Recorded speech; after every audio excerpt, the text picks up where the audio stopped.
Actes 2, 41-47.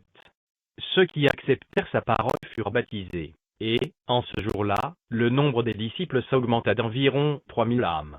Ils persévéraient dans l'enseignement des apôtres, dans la communion fraternelle, dans la fraction du pain, et dans les prières. La crainte s'emparait de chacun, et il se faisait beaucoup de prodiges et de miracles par les apôtres. Tous ceux qui croyaient étaient dans le même lieu, et ils avaient tout en commun. Ils vendaient leurs propriétés et leurs biens, et ils en partageaient le produit entre tous, selon les besoins de chacun. Ils étaient chaque jour tous ensemble assidus au temple, ils rompaient le pain dans les maisons, et prenaient leur nourriture avec joie et simplicité de cœur, louant Dieu, et trouvant grâce auprès de tout le peuple. Et le Seigneur ajoutait chaque jour à l'Église ceux qui étaient sauvés. Acte 4, 32-35. La multitude de ceux qui avaient cru n'était qu'un cœur et qu'une âme. Nul ne disait que ses biens lui appartinssent en propre, mais tout était commun entre eux. Les apôtres rendaient avec beaucoup de force témoignage de la résurrection du Seigneur Jésus. Et une grande grâce reposait sur eux tous. Car il n'y avait parmi eux aucun indigent, tous ceux qui possédaient des champs ou des maisons les vendaient, apportaient le prix de ce qu'ils avaient vendu, et le déposaient aux pieds des apôtres, et l'on faisait des distributions à chacun selon qu'il en avait besoin. Aujourd'hui, c'est tout le contraire qui est pratiqué. Vous trouvez dans une seule et même église des gens extrêmement riches, et des gens extrêmement pauvres. Des gens qui se rassasient et déversent leurs restes dans les poubelles, et des gens qui n'ont même pas des miettes à manger. Des gens qui ont plusieurs voitures garées dans le parking, et des gens qui savent conduire, mais qui vont chaque fois à pied. Des gens qui ont des somptueuses villas, et des gens qui n'ont même pas où dormir. Vous trouvez encore dans la même assemblée, des ennemis jurés. Des gens qui ne peuvent ni se saluer, ni se parler. Des gens qui se combattent et se détestent. Des gens qui se haïssent et s'entre-déchirent. Ils sont tous assis dans la même assemblée, s'appelant tous enfants de Dieu, et servant tous le même Dieu. Heureusement qu'ils servent leur Dieu, et non pas notre Dieu, le Père de notre Seigneur et Maître Jésus-Christ. Vous trouvez aussi des démons appelés pasteurs, qui investissent des fortunes colossales dans l'achat des terres et des bâtiments, chose que les premiers disciples vendaient plus tôt. Ils construisent des empires sataniques, que le Seigneur détruira dans les prochains jours. Il y a quelques années, un grand sorcier pasteur a acheté en Angleterre un terrain à 2,7 millions de livres sterling, l'équivalent dans le temps de 4,7 millions d'euros, ou l'équivalent actuel d'environ 5,1 millions de dollars américains, l'équivalent d'environ 3 milliards de francs CFA. Toute cette somme, juste pour le terrain, alors que des milliers de serviteurs de Dieu, des pays pauvres, manquent de vélos pour l'évangélisation. Alors que de nombreux enfants de Dieu, des pays pauvres vivent dans la misère. Le seul. C'est la folie dans laquelle tous se sont lancés aujourd'hui. C'est devenu un sujet de gloire pour eux. Un autre me disait l'autre jour aux États-Unis, qu'en moins d'un an d'existence, ils ont acheté un terrain de plus de 2 millions de dollars. Vous trouvez également des démons appelés chrétiens, qui passent le temps à nourrir des animaux pendant que les frères manquent de quoi manger.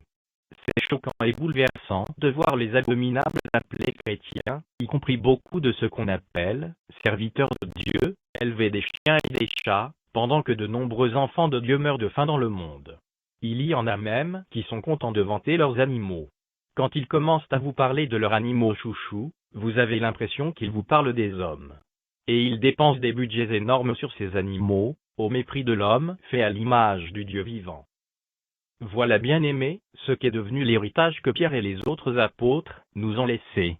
Oh, comme ils doivent être en train de pleurer en voyant cela. Si vous croyez que Dieu est juste, que chacun serre sa ceinture, car Dieu jugera cette génération abominable, Dieu jugera certainement. Que la grâce soit avec vous tous qui appartenez à notre Seigneur Jésus-Christ. L'Église, deuxième partie.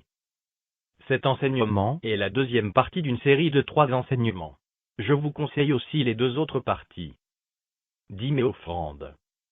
À cause de l'argent, les agents de Satan se sont détournés de la vérité, et sont en train de conduire avec eux beaucoup de personnes en enfer. La raison principale de leur présence dans le ministère, c'est la recherche de l'argent. Toutes les pensées de leur cœur se portent chaque jour uniquement vers l'argent. Que dit la Bible des dîmes et offrandes ? Là encore j'établirai une différence entre l'Ancien Testament et le Nouveau Testament. Contrairement à l'Ancien Testament, où le Seigneur avait demandé au peuple de lui donner la dîme de tous leurs revenus, le Seigneur dans la Nouvelle Alliance n'exige plus de ses enfants la dîme, mais il les encourage plutôt à tout lui donner. Voilà pourquoi dans tout le Nouveau Testament, en dehors des passages de Matthieu 23 et de Luc 11, 42, dans lesquels le Seigneur parle de dîme, en reprochant aux pharisiens le fait qu'ils donnaient leur dîme en négligeant la pratique de la parole, le Seigneur ne fait plus mention des dîmes. Et jusqu'à la fin du Nouveau Testament, nous ne voyons plus la pratique de la dîme nulle part. Le Seigneur encourage plutôt ses enfants à donner de tout ce qu'ils ont pour la gloire de Dieu, et ceci librement. Examinons les passages suivants. Marc 10, 17-21. Comme Jésus se mettait en chemin, un homme accourut, et se jetant à genoux devant lui. « Bon maître, lui demanda-t-il, que dois-je faire pour hériter la vie éternelle ?» Jésus lui dit, « Pourquoi m'appelles-tu bon ? Il n'y a de bon que Dieu seul. Tu connais les commandements. Tu ne commettras point d'adultère, tu ne tueras point, tu ne déroberas point, tu ne diras point de faux témoignages, tu ne feras tort à personne, honore ton père et ta mère. » Il lui répondit, « Maître, j'ai observé toutes ces choses dès ma jeunesse. » Jésus, l'ayant regardé, l'ima, et lui dit, « Il te manque une chose. Va, vends tout ce que tu as, donne-le aux pauvres, et tu auras un trésor dans le ciel. Puis viens, et suis-moi. » Luc 12, 33. Vendez ce que vous possédez, et donnez-le en aumône. Faites-vous des bourses qui ne s'usent point, un trésor inépuisable dans les cieux, où le voleur n'approche point, et où la teigne ne détruit point. Luc 14, 33. Ainsi donc, quiconque d'entre vous ne renonce pas à tout ce qu'il possède, ne peut être mon disciple. Acte 2, 45. Ils vendaient leurs propriétés et leurs biens, et ils en partageaient le produit entre tous, selon les besoins de chacun. Acte 4, 32. La multitude de ceux qui avaient cru n'était qu'un cœur et qu'une âme. Nul ne disait que ses biens lui appartinssent en propre, mais tout était commun entre eux. Le Seigneur demande à son peuple de tout donner et nous voyons l'obéissance du peuple. Ce n'est pas la dîme que le Seigneur a demandé, il a demandé tout. Et ce n'est pas la dîme que les disciples ont donnée, ils ont tout donné. Lisons les passages suivants. 2 Corinthiens 8, 1-5. Nous vous faisons connaître, frères, la grâce de Dieu qui s'est manifestée dans les églises de la Macédoine. Au milieu de beaucoup de tribulations qui les ont éprouvées, leur joie débordante et leur pauvreté profonde ont produit avec abondance de riches libéralités de leur part. Ils ont, je l'atteste, donné volontairement selon leurs moyens, et même au-delà de leurs moyens, nous demandant avec de grandes instances, la grâce de prendre part à l'assistance destinée aux saints. Et non seulement ils ont contribué, comme nous l'espérions, mais ils se sont d'abord donnés eux-mêmes au Seigneur, puis à nous, par la volonté de Dieu. 2 Corinthiens 9, 6-7. Sachez-le, celui qui sème peu, moissonnera peu, et celui qui sème abondamment, moissonnera abondamment. Que chacun donne, comme il l'a résolu en son cœur, sans tristesse ni contrainte, car Dieu aime celui qui donne avec joie. À défaut de tout donner, chaque enfant de Dieu est appelé à donner autant qu'il le peut et librement. Et là encore, il n'est pas question de la dîme, il est question de donner librement ce qu'on veut, pour que le travail de Dieu avance. Pourquoi cet enseignement n'est-il plus mis en pratique aujourd'hui? Est-ce l'ignorance? La compréhension de la parole de Dieu est-elle trop compliquée? La réponse c'est non. C'est poussé par la cupidité, que les soi-disant serviteurs de Dieu ont volontairement abandonné l'enseignement de la Bible, pour pratiquer ce qui les arrange, pour faire leur propre volonté. Chaque fois que je donne cet enseignement aux pasteurs, ils me disent que cet enseignement est vraiment biblique et authentique, mais que si on veut mettre cela en pratique, le résultat sera désastreux. Ils disent que si on enseigne aux chrétiens de donner volontairement, et comme ils veulent, personne ne donnera. Et si personne ne donne, ils seront coincés. Examinez-vous aussi ce langage. Vous imaginez-vous ce que cela signifie aux yeux de Dieu? Un vrai affront. Une autre façon de dire, Seigneur, tu peux dire ce que tu veux, nous ferons ce que nous voulons. Ils ont pour Dieu leur ventre. Sachez bien-aimés, que c'est une chose de commettre des fautes devant Dieu par ignorance, c'est une autre chose que de choisir volontairement, de tenter Dieu. Hébreux 10, 26-31. Car, si nous péchons volontairement après avoir reçu la connaissance de la vérité, il ne reste plus de sacrifice pour les péchés, mais une attente terrible du jugement, et l'ardeur d'un feu qui dévorera les rebelles. c'est une chose terrible que de tomber entre les mains du Dieu vivant. Si au moins ces gens étaient ignorants, on intercéderait pour eux afin que Dieu leur ouvre les yeux. Mais ils ne sont pas ignorants du tout. Ils ont volontairement choisi de s'opposer à Dieu, et d'égarer totalement le peuple de Dieu. Ils ont juste choisi de mettre un comble à leurs péchés, afin de ne pas échapper à la condamnation, à la colère de Dieu. La pratique dans les églises. Le message principal de toutes les églises maintenant porte sur les dîmes et les offrandes. Les cupides n'ont de temps que pour faire danser les gens et récupérer par des méthodes sataniques leur argent. Au cours d'un seul culte, on peut faire 5 collectes différentes. Les démons créent toutes les occasions possibles pour collecter l'argent. Ils ont créé des nouveaux noms d'offrandes, et ils ne perdent jamais la moindre occasion sans collecter de l'argent. Ils ont créé des offrandes de la moisson, des offrandes de la récolte, les offrandes des premiers-nés, des offrandes du jour de naissance, etc. Chaque fois qu'ils se retrouvent, c'est une nouvelle occasion de collecter l'argent. Il faut arrêter le culte à tout moment pour collecter les dîmes et offrandes. Il y a des pasteurs qui, chaque fois que l'heure des dîmes et offrandes arrive, placent un seau devant eux et demandent à tout le monde de se déplacer pour venir mettre leurs offrandes dans le seau.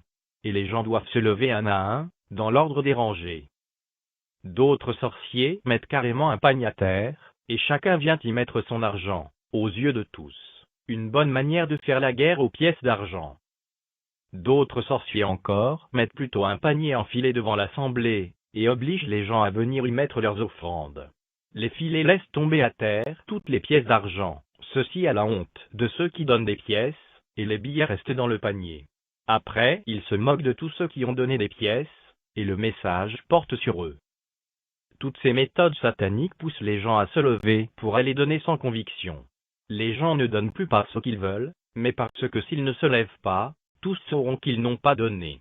Et même quand ils se lèvent pour donner, ils ne donnent plus le montant qu'ils veulent, mais des montants dictés par la honte, et le nombre de regards fixés sur eux. Et quand les fidèles défilent pour donner, ces démons se plantent là, et regardent le montant que chacun donne. Et après, le message du jour porte sur ceux qui ont donné des pièces. Ces pasteurs crient sur ceux qui ont donné des pièces, ou des petits billets, en leur rappelant que ce que Jésus a fait pour eux est trop grand pour qu'ils lui donnent des pièces, ou des petits billets en retour. Regardez de quelle manière ces démons volent, et l'argent, et les bénédictions des enfants de Dieu.